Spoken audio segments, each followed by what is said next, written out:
doing a very thorough professional job. I think the country owes him a debt of gratitude, and I look forward to hearing his testimony Wednesday about, in detail about his findings. The first thing I'd like to address is that you have a statement by Mr. Durham, the U.S. Attorney in Connecticut, who's looking at potential criminal liability regarding this matter. The Attorney General Barr and Mr. Horowitz. You have three different views. Well, I guess two of the views are that there was no lawful predicate to begin the investigation. I think Mr. Durham says he had more information than Mr. Horowitz. But that's not my concern right now. Three lawyers can reasonably disagree, and I trust Mr. Horowitz to give an honest view. And let's assume for a moment there was a lawful predicate. The bar is really low to open up a counterintelligence investigation. A reasonable articulation is a pretty low standard in the law.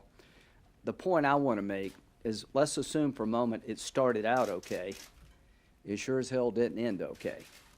What I see in this report, and nobody's reported yet, I hope some of you will look, is that while there may be reasonable differences about whether or not there was a lawful predicate, I believe there will be no debate among reasonable-minded people, particularly lawyers, about how the system not only got off the rails, but in my view became a criminal enterprise to defraud the FISA court, to deny American citizen Carter Page his constitutional rights, and to continue an operation against President Trump as President of the United States that I think was fundamentally flawed and unlawful.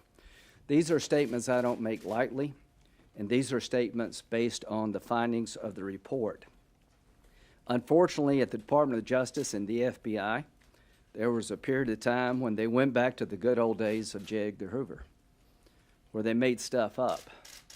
They misled people. So on page 186, it talks about the FBI identifying and interviewing the primary subsource for the Steele dossier. What I want you to understand is that Christopher Steele had a primary subsource, and this person had other people reporting to him, and that formed the basis of the dossier. What did the FBI find in January of 2017? That once they identified the subsource and actually interviewed the subsource says, the primary subsource told the FBI that he/she had not seen Steele's report until they became public that month, and that he/she made statements indicating that Steele misstated or exaggerated the primary subsource statements in multiple sections of the reporting. The primary subsource told the FBI that basically this was rumor and speculation, hearsay, bar talk, and he never believed that Steele would use the information provided in any official document. That should have been a red light for the Department of Justice and the FBI. Ladies and gentlemen, in January 2015 and thereafter, the primary subsource of the Steele dossier is telling the FBI and the Department of Justice that the Russian dossier is not reliable, that it was never meant to be used as an official document. It's all hearsay, rumor, bar talk, and he specifically talks about the episode involving President Trump and sexual activity inside of Russia, and says that was all rumor and speculation, word of mouth, and hearsay. So what should have happened?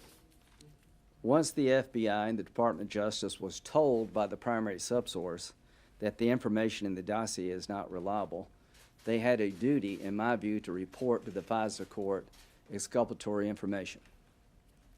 Not only did they not tell the court that the subsource trashed out their document, this is what they told the court on page 190. Carter Page's renewal applications number 2 and 3 advised the court that following the January interview with the primary subsource, the FBI found the Russian-based subsource to be truthful and cooperative. That's a lie. The subsource said exactly the opposite. So not only did they continue to get a warrant against Mr. Page after being told by the primary source of the document that it's all garbage, hearsay, bar talk, not reliable, they got 2 more warrants using that document, and they described to the court the interview in January, found that the Russian-based subsource to be truthful and cooperative. I don't know who told the court that. I don't know who was in the meeting in January, February, but I want to find out who these people are, and they need to be held accountable. Because what they did, from that point on, this whole endeavor became a criminal conspiracy to defraud the court, to trample on the rights of an American citizen, Mr. Carter Page, and to continue an operation against the President of the United States that I think was unwarranted. I cannot stress enough that all of us rely upon those with the power to follow us, surveil us, and to check on us to be honest and truthful. Nobody has mentioned a word about this yet. That on page 186 to 190 in the Horowitz report, it describes in great detail how the FBI found out that the subsource for the Steele dossier disavowed it. And they used it 2 more times to get warrants. They never told the court, and they actually lied to the court about the interview. If that doesn't bother you, you hate Trump way too much. That should bother every American. And it gets worse. In June of 2017, one of the lawyers in the FBI who's supposed to review warrants, Kleinsmith, is told by the CIA that Carter Page is a source. What does he tell the FISA court? That he is not a source. He took the information supplied to him by the FBI and doctored an email so the court would not be aware of the fact that Carter Page was a source for the CIA. Why is that important? In building a case against Carter Page, they used the dossier. They tried to get a warrant in August and they couldn't. Somebody thought of the great idea of beginning to use the dossier to get a warrant, and it apparently worked. But here's the problem. 3 people named in the dossier as having talked to Carter Page, believed to be foreign agents. Carter Page, while being wired unknown to him, said, I don't know these 2 people. And to this day, there's no proof that he met the 2 people he denies meeting. And that was one of the reasons they classified him as a foreign agent. The 3rd contact was with a person known to be a foreign agent, and he told the CIA about the contact because he was their source. Why is it important that they lied to the court? If the court had known that he had a reason to be talking to this person, it would have been completely different. That's why Mr. Kleinsmith lied, because if that fact ever got confirmed, it would change the entire predicate they set up to the court as to whether or not Carter Page was a foreign agent. You cannot surveil somebody unless you have proof they're a foreign agent. So Wednesday, we're going to have a hearing, and we're going to get the good, the bad, and the ugly. We're going to try to find a way to make sure this never happens again. And here's what I hope people in your business will do. Read the entire report, not focus on the debate as to whether or not there was a legal predicate. I'm here to tell you that doesn't drive my thinking.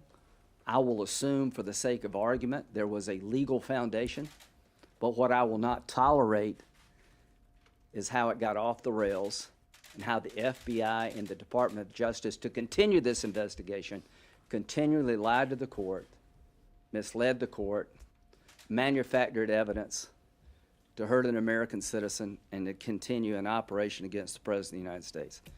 That should bother all of us. What is this akin to? I've been a prosecutor, I've been a defense attorney, I've been a judge. To me, this would be like getting a lab report saying that the person you're investigating, the fingerprints don't match, the DNA doesn't match, But instead of telling the court that, you say that it does. It was that obvious. The subsource, the person who prepared all the information for the dossier, told the FBI in January 2017, this is a bunch of garbage. Not only did they not stop using the garbage, they lied to the court about what the man said. Somebody needs to be held accountable for that, because the people who knew about that scenario, the people who knew that the subsource had disavowed the reliability of the dossier, should be held liable for being involved in a criminal conspiracy to defraud the FISA court. I don't know who knew, but we need to find that out. I hope Mr. Durham is looking at it. If I were Mr. Carter Page, I'd hire me a lawyer, and I'd sue the hell out of the United States. This is a sad day.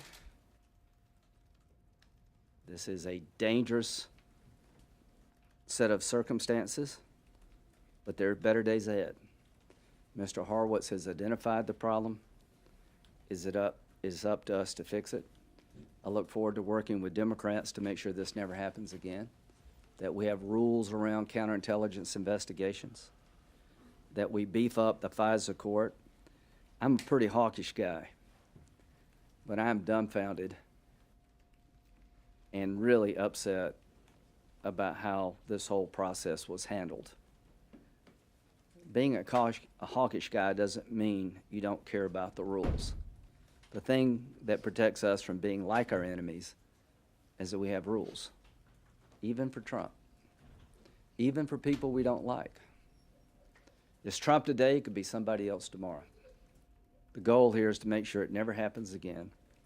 And one of the ways to make sure it never happens again is that those who took the law in their own hands need to pay a price. Senator, another one of the key findings, aside from the fact that he said it was lawfully predicated, is that there was no political bias. Can I get your response to that? Yeah, you know, I don't, you know, when you get shot, I don't know why somebody, you know, motive. I don't know what other reason they would have to lie to the court on 2 different occasions. Why would you keep the investigation going when you had every reason to believe it was no longer legitimate?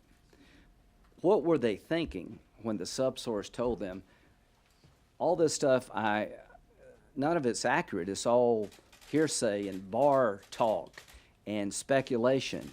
None of it is reliable. What would make people continue to want to get a warrant? You'll have to talk to them, but I'm not going to accept that politics is not part of it, given what we know about the people in charge. We know that Strzok and Page hated Trump's guts. But it doesn't matter to me why they did it as much as the fact they did it.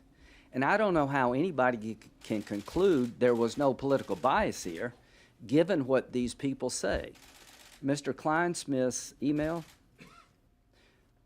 he says, "Viva la resistance." So the man at the department, at the FBI, who lied to the court about Carter Page's association with the CIA, is known to say, "Viva la resistance." You can have your political opinions all day long, you just can't act on them. And here's what I would say. There was 1 million stop signs. There were numerous stop signs that were run. They seemed to want to get an outcome. Why did they want it so badly? What drove them so much to lie and to turn the process upside down? I don't think it's much of a stretch to say that their biases did come into play, but that's not important to me as much as making sure we know what happened and it never happens again. Do you then plan on trying to press Horowitz at the hearing on Wednesday? Because he came to this conclusion and you apparently just don't agree. Yeah, but it doesn't matter where I agree. I don't know why they didn't tell the court about the subsource's statement in January. Any normal system would have stopped. When you're told that the person who helped prepare the document will not verify it, disavows it, then I think all of us would say you need to slow down and figure out what's going on here. Not only did they not slow down, they falsified the results of the interview to the court to make it look like he actually was truthful when they know he wasn't. So I don't know what made them do this, and I don't want to get into speculating. I'm just saying the facts are clear, the motives maybe not, but it's not much of a stretch to me to think that these people when it came to Trump were out to get him, but that doesn't matter to me. Senator, you looked at the dossier with John McCain. You recommended that he take it to the FBI. This is really a good To question. have the FBI look at it. Yeah. So it sounds like you're okay with the fact that they did investigate. I'm but you perfectly okay with counterintelligence investigations of any of us. Like Dianne Feinstein, she had an employee that worked there for years, and they found out that he was associated with the Chinese intelligence service. That could happen to anybody in this building on campaigns. Carter Page and Papadopoulos, let's put it this way, they were not senior leaders of the campaign. I don't know if Trump knew either one of them. They were volunteers. I could see where somebody volunteering for my campaign, vouched for by somebody I don't know, this could happen to all of us. So my beef is not that they looked. My beef is that they lied, that they didn't tell the court what they found, that they ran the stop signs. So when I got the dossier, I remember it very well. I can't remember the dates, but John McCain went to the Halifax Security Conference, and somebody told him about this explosive document. And John said, okay, yeah, send it to me. I think somebody, I can't remember who went over to England. Who was it? Somebody went over to England on behalf of Senator McCain. They got the dossier, and they brought it back. John showed it to me. And let me tell you, when I read it, I said, I can't say what I said. It was scary. I thought they had compromised President Trump. I mean, if you read this document, it is chilling. And I told John, we live in a weird world. I don't know if this is misinformation by Russia. I don't know if Trump did all this stuff, but I know that you and I can't determine it. And John took it over to Comey at the FBI. He locked it in his safe that night.